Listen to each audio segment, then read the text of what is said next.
the vibe, the pride, the power. This is Charge. Hey, yo, Buffalo, you're gonna love this one, Sadna. Nah, I lived in a lab making this joint. Hours turned to days until it was perfect.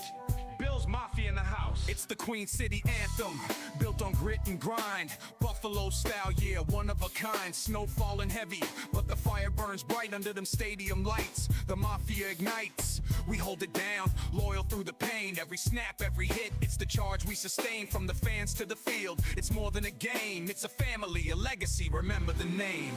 Charge up the field, let the crowd take flight. Buffalo's heart, shining so bright. Feel the energy under stadium lights. Bill's Mafia strong, it's the charge tonight. Yeah, we hold it down. In the 716. Let's go. From the tailgates lit to the thunderous sound, you can feel the passion when the Bills come around. It's a blue-collar love, built tough and true. From the heart of the city to the red, white, and blue, we bring that heat, even in the cold. With every drive, another story unfolds. It's Buffalo pride, yeah, the Mafia way. Under them lights, we making plays.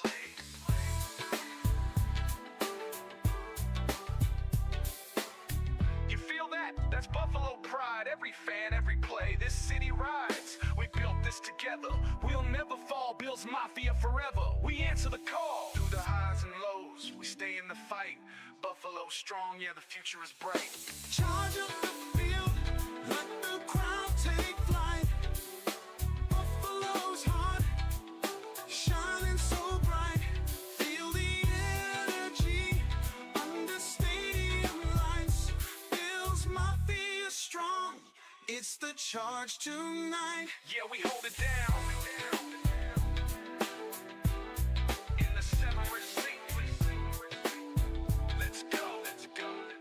Let's go. Let's go. From the tailgates lit to the thunderous sound, you can feel the passion when the Bills come around. It's a blue-collar love built tough and true. From the heart of the city to the red, white, and blue, we bring that heat, even in the cold. With every drive, another story unfolds. It's Buffalo pride, yeah, the Mafia way. Under them lights, we making plays. You feel that? That's Buffalo pride. Every fan, every play. This city rides. We built this together. We'll never fall. Bill's Mafia forever. We answer the call. Through the highs and lows, we stay in the fight. Buffalo strong, yeah, the future is bright. Charge up the field, let the crowd take flight. Buffalo's heart, shining so bright. Feel the energy under stadium lights. Bill's Mafia strong, it's the charge tonight.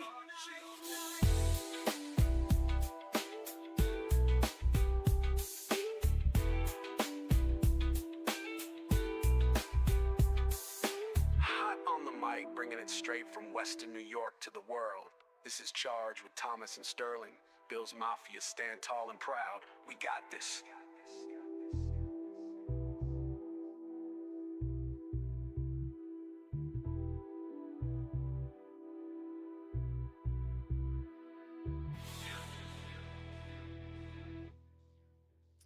Got it. What is going on, Bills Mafia? Welcome to a Charge Buffalo podcast post-game recap. I've got my boy Dan Mitchell here after a huge Buffalo Bills Broncos 31-7 victory. Dan, we were just talking, but let's get a little recap. How are you feeling after that big time win? So I'll tell you what, man, I was confident going into this matchup. Like, I was looking at a lot of like these defensive metrics that came from the Denver Broncos, and I thought a lot of them were skewed from the first place, right? Like, obviously PS2 is a dog. He's probably going to end up winning Defensive Player of the Year, but remove him, and with all the man coverage that they typically run, I kind of knew that we were going to be able to throw against this team, which we typically didn't even see until like the third or the fourth quarter. But I'll tell you what was the biggest surprise, like three big surprises for me. Number one was how efficiently we were able to run the football against them, right? Top 5 run defense all across the season. I thought that James Cook was going to be implemented more into the pass game, opposed to just being like that north south ground and pound sort of back.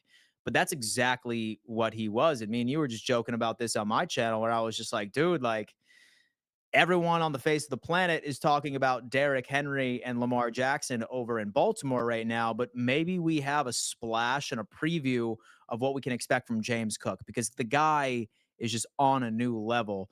And I'm almost convinced that I don't care what kind of run defense you put out there, Cook is going to cook. Second defense, Bobby Babich right outside of that first drive. I know a lot of us had heart attacks. We were slow at first coming out of the gate, but to score 31 unanswered points, absolutely nuts. Defense showed up, made the plays when we needed to. Shout out to Mar Hamlin for his interception. All right. And most importantly, Curtis Samuel. Who in the hell would have thought that Curtis Samuel would have been the leading receiver in this damn game? Joe Brady continues to surprise us every single day. So I'm pumped, Thomas. I'm pumped. I mean, I can't even disagree. It was a game that I mean, there was I think some internal, I don't want to call butterflies, but trepidation about what Denver Broncos team, right? Like, because obviously you heard all week like they're an up and coming team. They've got an incredible defense. Nick Bonito has had I mean, damn, a defensive player of the year type of year. Yeah. What were they going to be? What was Josh Allen going to be able to do? What was his offense going to be able to put on the field? And after that first drive by the Broncos, you're like, uh oh, Great. like that Yeah. that initial like feeling. But Sweating, you know? yeah, but you really you figured out quickly that Josh Allen is the elite of the elite. Like it wasn't a like, oh, could Bo Nix stay with him? The Bills defense, the defensive line put pressure when necessary. Matt Milano decided to show up today, which is unbelievable. And I don't say decided, but like Matt Milano's back now. That stop he had on Bo Nix at the sideline with that speed, he was able to close in on him.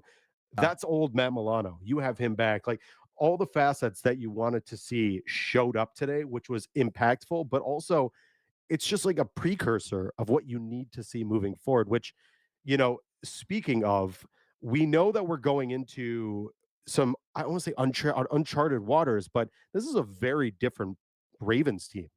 I mean, with Derrick Very. Henry at the helm, this is a team that is putting up points at a almost all-time record.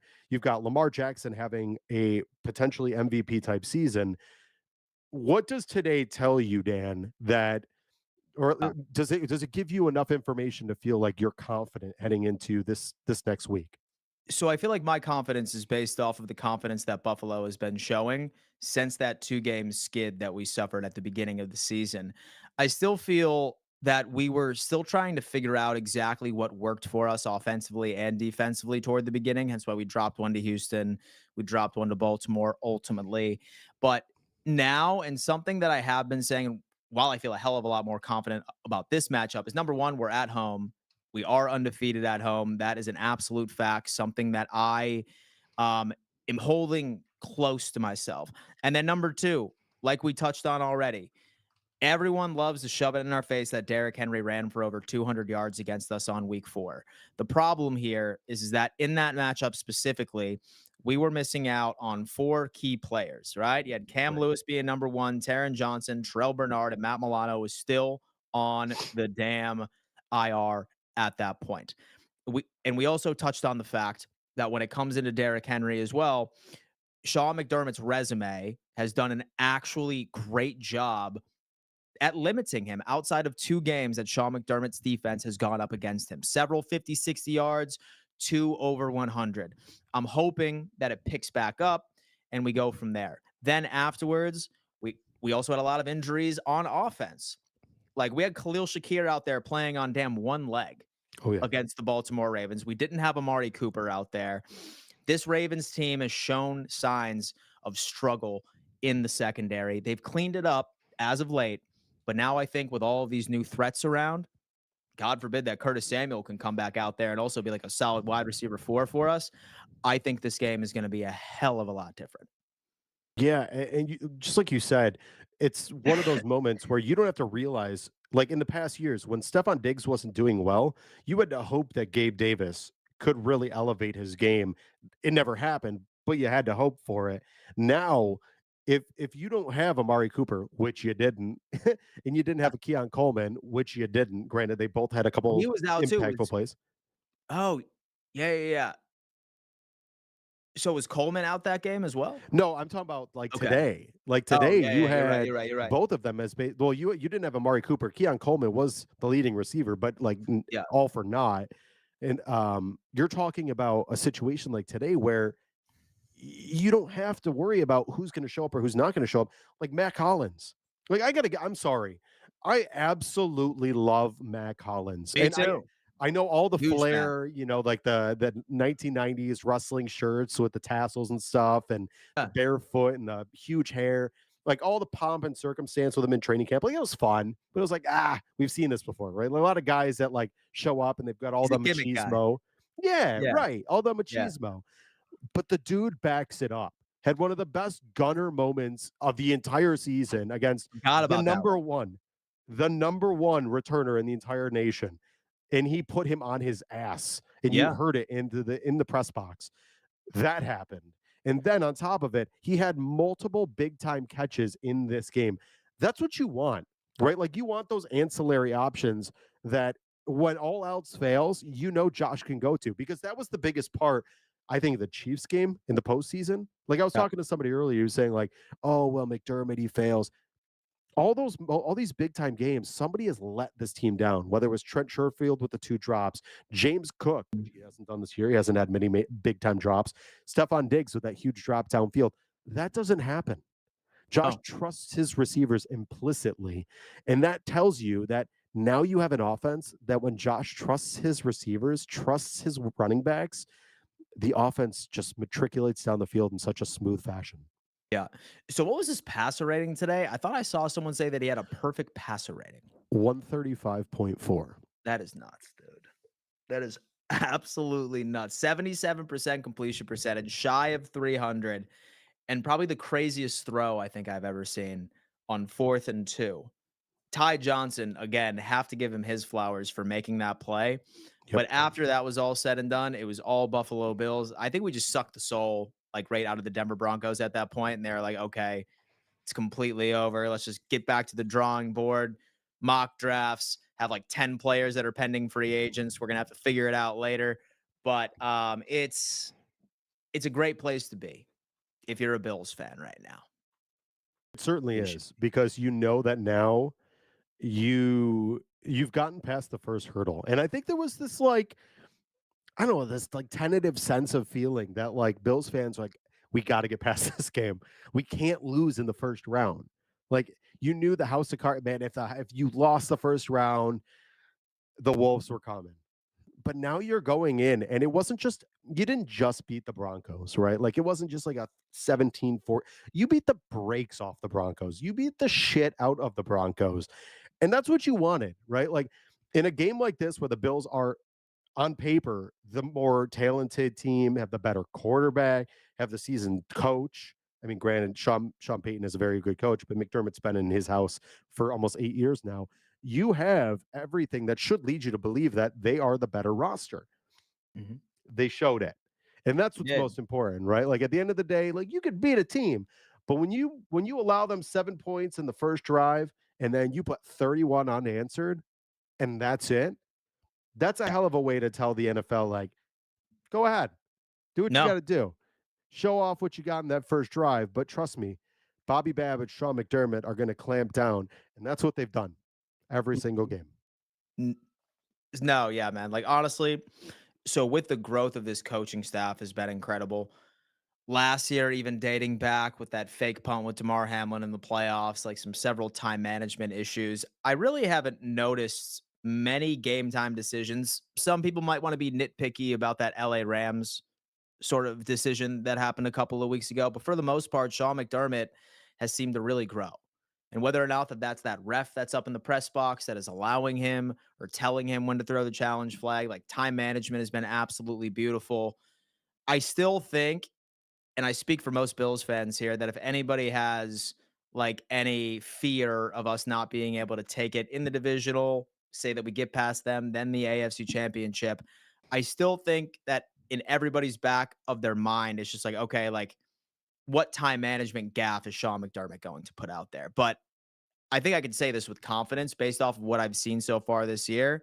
This is an entirely different coach, an entire different coach. Well, here's the thing. The only way he was ever have the ability to have those time management gaffes is because the team put him in that position.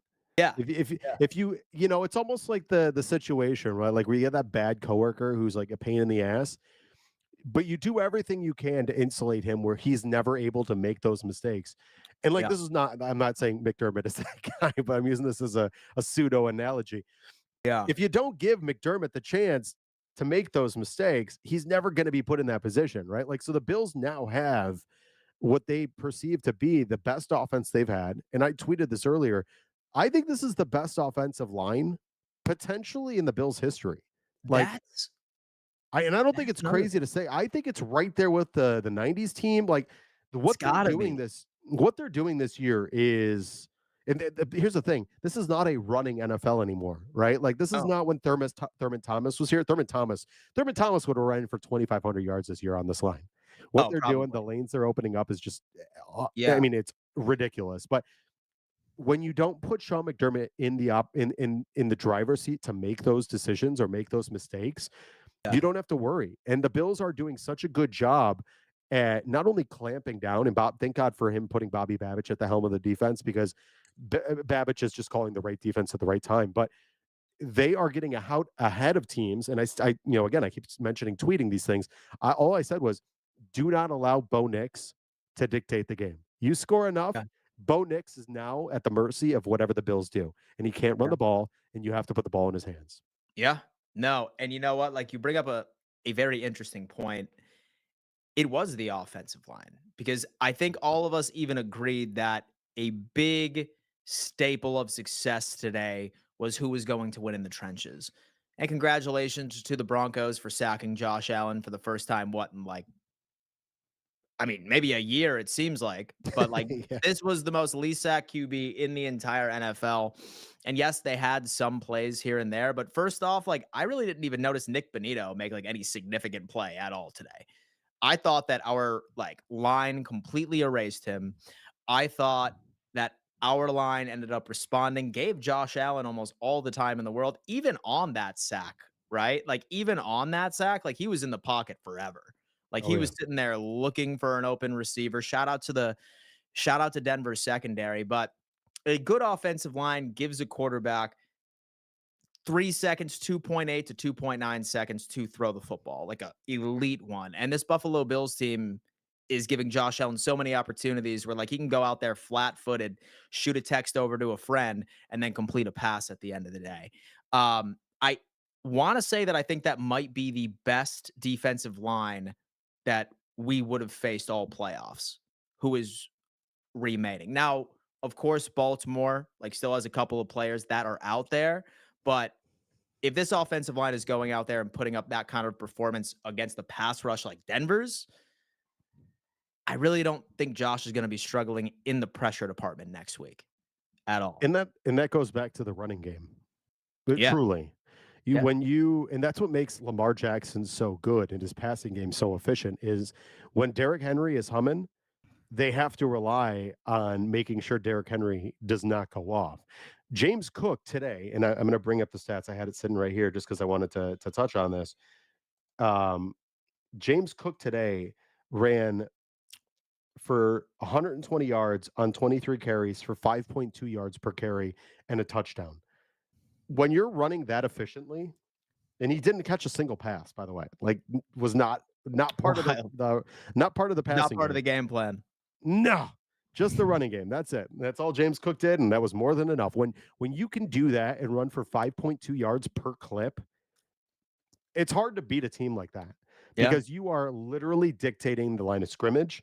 You're dictating the time of possession, which, as I said, the game's time of possession, team stats. I'm going to break this down. The Denver Broncos had the ball for 18 minutes and 17 seconds. The Bills had the ball for 41 minutes and 43 seconds. That's Wild. bonkers. That's Wow. bonkers. That is pure and unadulterated domination. When that happens, you know you have no chance.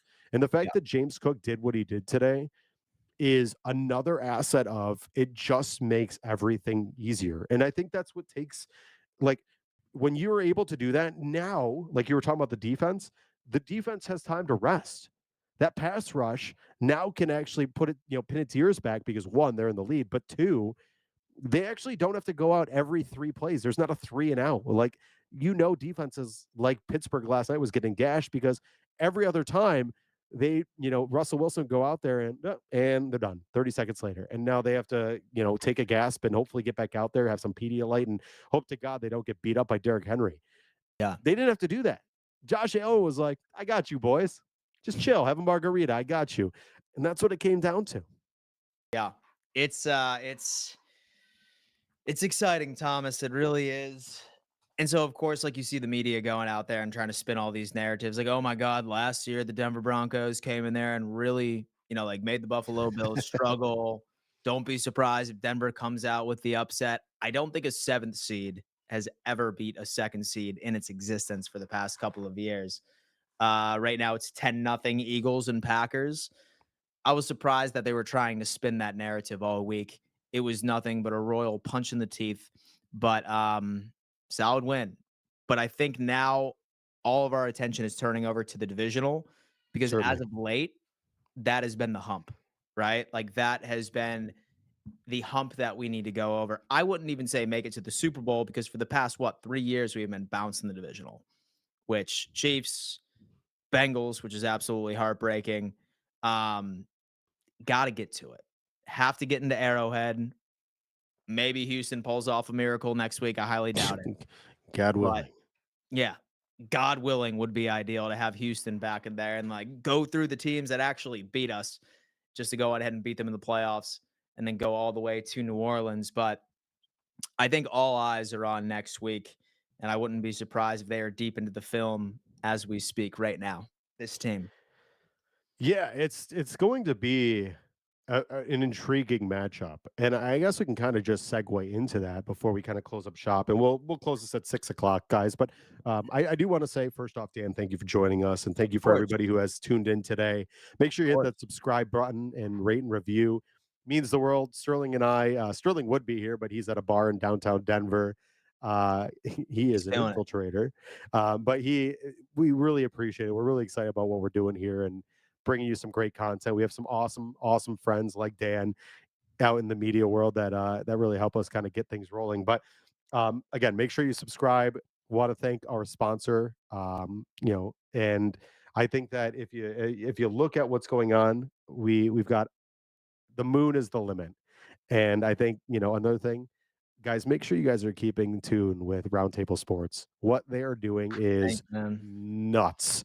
Like truly, I think Thanks, they are on the sir. precipice of being the next ringer, the next Thanks, man. barstool, like Thank big you. time, big time. So, but Thank again, like I you. said, make sure you check out Level Up Labels, one of our sponsors. They are our apparel sponsor. They put out some incredible stuff. And so, speaking of talking about this matchup with the Baltimore Ravens coming up, what is your key to victory right now after this game and you seeing what the Baltimore Ravens did last night to Pittsburgh Steelers? What is your Yeah. key to victory in this moment, or what's your feeling to being able to beat them? So I'll be completely honest with you, man. I have a feeling that this is going to be a carbon copy of the LA Rams game. I Mm, really, really do. And so I think it's going to turn out to be like a 40-40 type shootout situation. I think Lamar and I think this offense is going to score points. We'll see if Zay Flowers is back to 100%. I would imagine that they're probably going to roll him out there regardless of how he is feeling. But it's a star-studded offense, man. Like, they beat the hell out of us earlier in the season for a reason, right, and I have all the confidence that this defense is going to make adjustments when necessary, but the key here is that I know for a damn fact that this Buffalo Bills offense can put up 30 on absolutely anybody in this league. right, I suppose, like, I hate to sound corny, but sometimes the best defense is a solid offense, right? Like a team that can just punch you in the damn mouth. Like, we need like a game of perfect offense for the Buffalo Bills.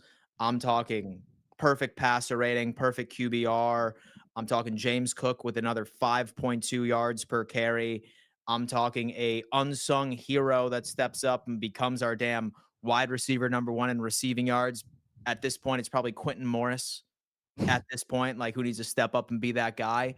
But ultimately, what ends up winning this game for the Buffalo Bills, we need to be perfect on offense. Like we need to score on every single drive, no field goals, touchdowns, and pray that we can go on ahead and we can hone in on our identity of being able to generate at least one turnover. Give me one pick, one fumble recovery, something that can shift the momentum eventually, um, and just get it done, dude. It has to be a perfect offensive game for the Buffalo Bills because it's going to be pretty hard to hold the Ravens to below 28, in my opinion. Yeah, I agree. I mean, one thing, and Carly mentioned it, playing at home is going to be a huge Yeah, factor. Playing at huge M&T factor. Bank Stadium for them is such an advantage.